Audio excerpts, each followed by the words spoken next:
Svake godine u riznicu zdravstvo ne stiže 2 do 2,5 milijarde kuna, jer država ne plaća ono na što se obvezala.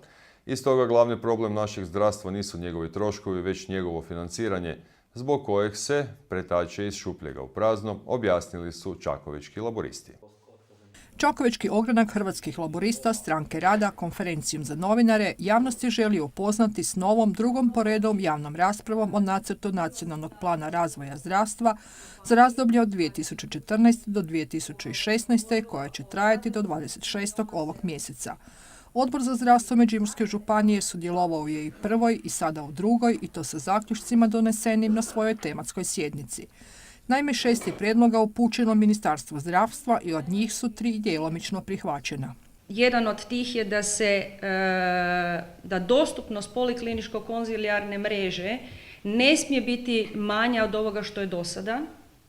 Druga stvar, preporuča se, odnosno mi smo u biti tražili da se u svim sastavnicama regionalne bolničke mreže iskoriste najkvalitetniji prostori, da se ne dovodi do novih troškova, odnosno da se ne rade novi dodatni građevinski radovi, jer smatramo da i u jednoj i u drugoj bolnici postoji dovoljno prostora da se to može napraviti kako treba.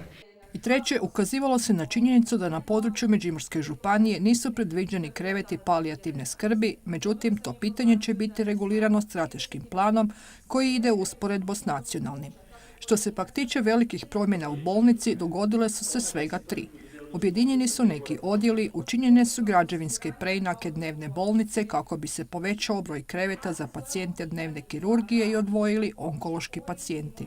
Tako da izgubili smo na nekim mjestima šefove, na drugima smo dobili šefove, broj liječnika se nije promijenio, kvaliteta rada se nije promijenila, način operacije, broj operacija, vrsta operacije se time ne, znači nije utjecalo niti na kvantitetu, niti na kvalitetu rada.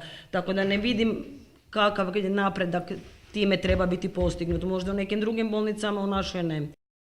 I na kraju otkazani su dosadašnji ugovori u radu i uručeni novi koji u sebi sadržavaju preduvjet za funkcionalno povezivanje, to jest bolju iskoristivost zdravstvenog osoblja između dviju bolnica.